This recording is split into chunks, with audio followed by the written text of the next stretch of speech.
आज कहानी का उन्वान है फ़ीका।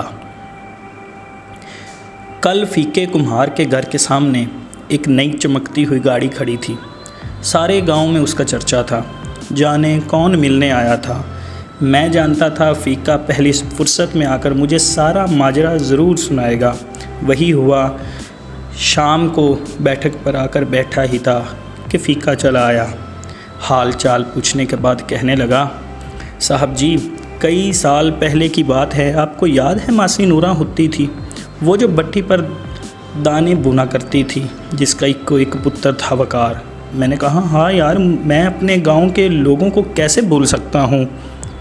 अल्लाह आपका भला करे साहब जी। वकार और मैं 5वीं जमात में पढ़ते थे।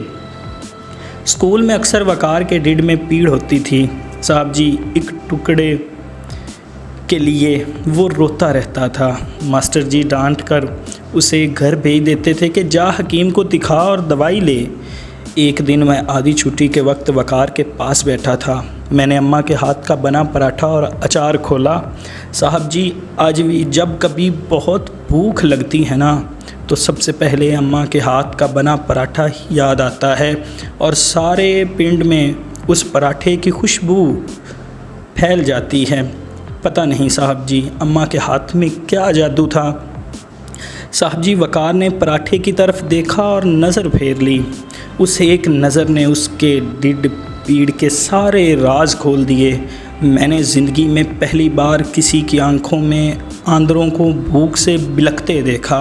साहब जी, वकार की फाकों से लूसती आंदरें आंसुओं के सामने हाथ जोड़े बैठी थीं, जैसे कहती हों, एक अथरू भी गिरा तो भरम टूट जाएगा। वकार का भरम टूटने से पहले ही मैंने उसकी मिन्नतें करके उसको खाने में साथ मिला लिया। पहली बुरकी ढिड में जाते ही वकार की तड़पती आंदरों ने आंखों के ज़रिए शुक्रिया भेज दिया। मैंने चुपके से हाथ रोक लिया और वकार को बातों में लगाए रखा। उसने पूरा पराठा खा लिया और फिर अक्सर ऐसा होने लगा, मैं किसी न किसी बहाने वकार को खाने में मिला लेता। वकार की भूखी आंदरों के साथ मेरे पराठे की पक्की यारी हो गई और मेरी वकार के साथ। पता नहीं किसकी यारी ज़्यादा पक्की थी। मैं स्कूल से घर आते ही भूख की खप मचा देता। एक दिन अम्मा ने पूछ ही लिया, पुत्र, तुझे साथ पराठा बना के देती हूँ, खाना भी होता है, खाता भी है कि नहीं? इतनी भूख क्यों लग जाती है तुझे? मेरे हाथ पैर फूल जाते हैं। तू आते ही भूख की खप डाल देता है, जैसे सदियों का भूखा हो। मैं कहाँ कुछ बताने वाला था साहब जी, पर अम्मा ने उगलवा के ही दम लिया।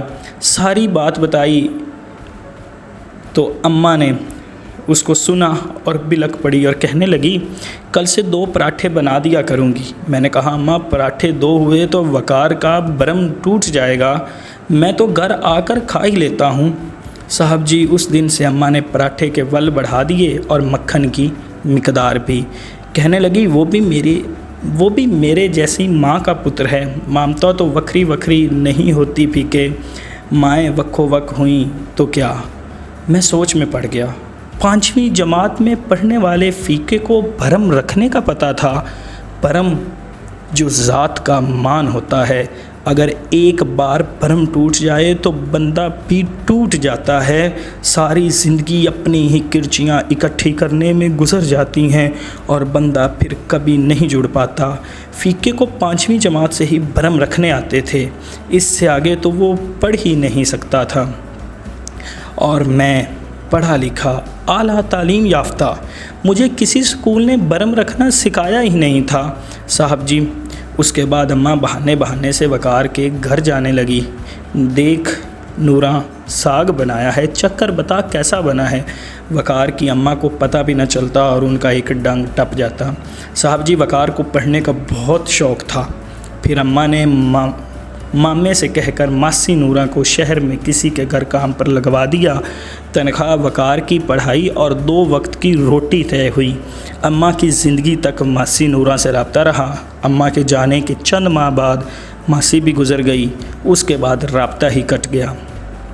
कल वकार आया था। वलायत में रहता है जी।